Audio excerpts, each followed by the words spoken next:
Engineering और medical की भीड़ के इतर आज भी सिविल सर्विसेज की परीक्षा लाखों छात्रों की पहली पसंद बनी हुई है। सभी को मालूम है कि इंजीनियरिंग और मेडिकल हाई पेइंग फील्ड है। इसके बावजूद कई छात्र बीटेक और मेडिकल करने के बाद भी सिविल सर्विसेज की परीक्षाओं में अपनी किस्मत जरूर आजमाते हैं। देश में सिविल सर्विसेज में एंट्री के लिए दो रास्ते हैं। पहला है यूपीएससी, जिसे केंद्रीय स्तर पर लिया जाता है।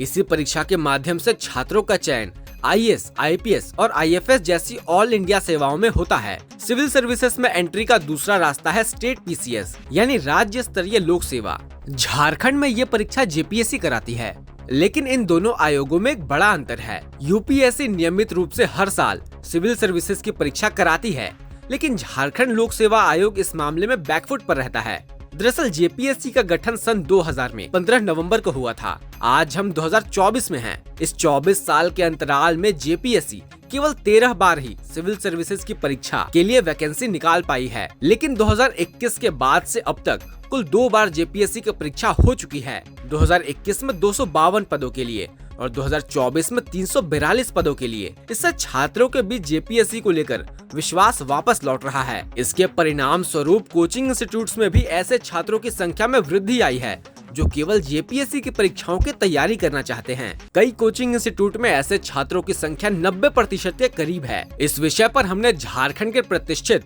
शिक्षण संस्थानों से जुड़े लोगों से उनकी राय ली। देखिए इस रिपोर्ट में। सबसे पहले हमने बात की उड़ान आईएएस इंस्टीट्यूट के निदेशक अरुण अग्रवाल से। अरुण का मानना है कि जेपीएससी के द्वारा देरी से वैकेंसी निकालने के चलते छात्रों में थोड़ी नकारात्मकता तो रहती है, लेकिन इसके बाद भी छात्र जेपीएससी की तैयारी करने आते हैं, क्योंकि हाल के दिनों में देरी से ही सही, लेकिन जेपीएससी वैकेंसी तो निकाल ही रही है। झारखंड में जो यहाँ पे सिविल सेवा परीक्षाओं की तैयारी करने वाले बच्चे हैं, यूपीएससी की तैयारी करने वाले बच्चे भी हैं, जेपीएससी की भी हैं। ठीक है, जेपीएससी की तैयारी करने वाले बच्चे हैं, उत्साह है, तैयारी करते हैं। थोड़ी सी एक छोटी सी नकारात्मकता है कि वैकेंसीज डिले आती है और कई लंबे समय तक उनको इंतज़ार करना पड़ता है। अदरवाइज़ अगर आप देखेंगे तो बच्चे हैं, तैयारी भी कर रहे हैं, उत्साह के साथ कर रहे हैं। और चूँकि पिछले 2-3 एग्ज़ाम का ट्रेंड ऐसा रहा कि नोटिफिकेशन आने के बाद परीक्षाएं जल्दी हो गई, थोड़ा डिले आया नोटिफिकेशन, लेकिन परीक्षाएं जल्दी हो गई। तो बच्चों में ये एक भाव है कि हो सकता है अगले एग्ज़ाम में मुझे समय न मिले, तो इसलिए वो अभी से तैयारी में लगे। लगता है कि वैकेंसी पहले आनी चाहिए थी और उनको बच्चों को समय देना चाहिए था। बट चलिए कोई बात नहीं है, कोई चीज़ अगर सकारात्मक रूप से वैकेंसी आई तो उसको पॉजिटिव देखना चाहिए था। बट बच्चों में तैयारी को लेके एक थोड़ी सी समस्या है कि समय कम मिला है, तो इतने कम समय में कैसे तैयार करें। मेरा नाम अरुण अग्रवाल है और मैं विगत लगभग 14 वर्षों से सिविल सेवा परीक्षाओं के क्षेत्र से जुड़ा हुआ हूँ।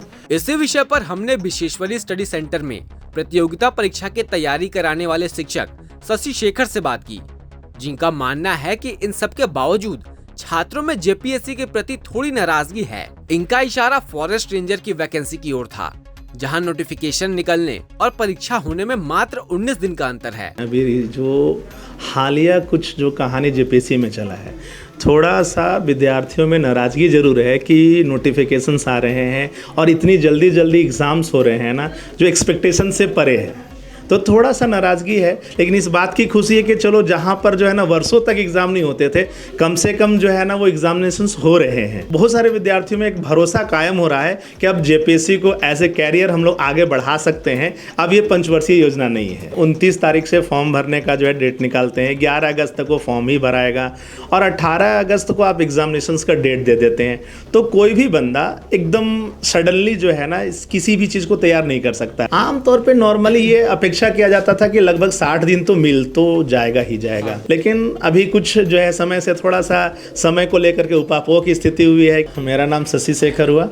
हम जो है विश्वेश्वरी स्टडी सेंटर में जो है ना एक शिक्षक के तौर पर हैं। झारखंड कहें या पूरा देश, छात्रों के बीच एक ट्रेंड चला रहा है, जहां छात्र +2 की पढ़ाई खत्म करने के बाद सिविल सर्विसेज की तैयारी करने दिल्ली चले जाते हैं। खासकर दिल्ली का मशहूर मुखर्जी नगर, ये स्थान सिविल सर्विसेज की तैयारी शुरू करने वाले लाखों छात्रों का फर्स्ट स्टॉप होता है। भले ही दिल्ली में छात्रों के लिए रहने की सही सुविधा हो या ना हो, छात्र 12वीं का रिजल्ट आने से पहले ही दिल्ली की टिकट कटवा लेते हैं। दरअसल इसके पीछे बहुत सारे मनोवैज्ञानिक कारण हैं, जो छात्रों को प्रभावित करते हैं। इस विषय पर हमने प्रयास आईएएस एकेडमी के रांची ब्रांच के मैनेजर विनीत वत्स से बात की, जिन्होंने इस विषय पर प्रकाश डाला। यूपीएससी को देखा जाएगा तो पूरे ऑल ओवर इंडिया का सिलेबस एक ही है, चाहे बच्चे वहाँ से पढ़े, चाहे यहाँ से पढ़े, चाहे कहीं से भी पढ़े। तो ये एक भ्रम जो बच्चों के बीच में बना हुआ है और गार्जियन के बीच में भी बना हुआ है कि मेरा बच्चा दिल्ली पढ़ेगा, तो ऐसा नहीं कि दिल्ली पढ़ेगा तभी आईएएस बनेगा।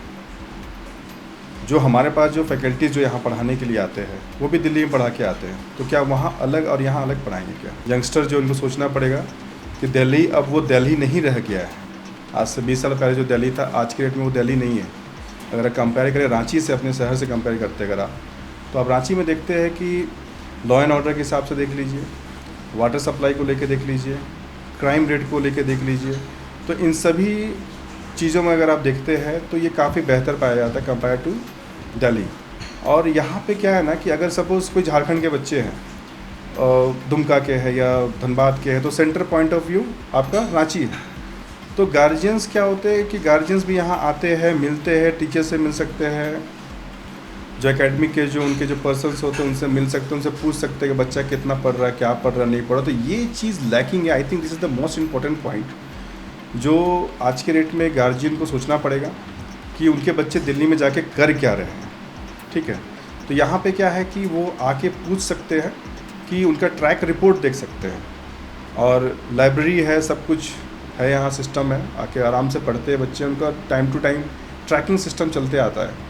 तो मेरा ये मानना है कि दिल्ली उनके लिए अच्छा है जो दिल्ली के रहने वाले हैं, या नियर बाई स्टेट जो है, क्योंकि उनके लिए विकल्प वही होता है। बट झारखंड हो गया, उड़ीसा हो गया, छत्तीसगढ़ हो गया, बिहार हो गया, ये इन सब जगह के जो रीजन के जो लोग हैं, यहाँ पे बहुत अच्छे अच्छे एकेडमिक है, ब्रांडेड एकेडमिक लाइक प्रयास इंडिया।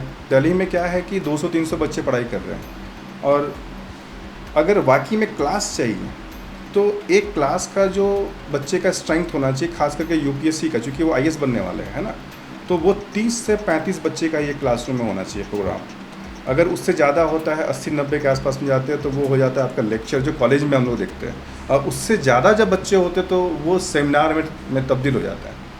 तो कहने का मतलब है कि अगर 35 बच्चे पढ़ रहे हैं क्लास में, 40 बच्चे पढ़ रहे हैं क्लास में, तो उनकी जो डाउट सेशन जो होती है वो बच्चे टीचर से इंटरेक्ट कर पाते हैं। लेकिन 300 जहाँ बच्चे हैं दिल्ली में, तो वो बच्चे टीचर से इंटरेक्ट नहीं कर पाते, उनके डाउट क्लियरेंस नहीं हो पाते, उनकी मेंस की आंसर राइटिंग जो होती है वो चेक टाइम टू टाइम नहीं हो पाता है। मेरा नाम विनीत वत्स हुआ, मैं द प्रयास आईएएस एकेडमी का ईस्टर्न जोन का हेड हूँ, और मैं इस इंडस्ट्री में पिछले 10 साल से हूँ। सभी की बातें सुनने के बाद अंत में यही निष्कर्ष निकलता है कि जेपीएससी पर झारखंड के छात्रों का भरोसा वापस लौट रहा है। छात्र बड़ी संख्या में जेपीएससी की परीक्षाओं के लिए तैयारी कर रहे हैं। वहीं हमने ये भी जाना कि आखिर क्यों छात्र सिविल सर्विसेज की परीक्षा के लिए दिल्ली जैसे शहरों का रुख करते हैं।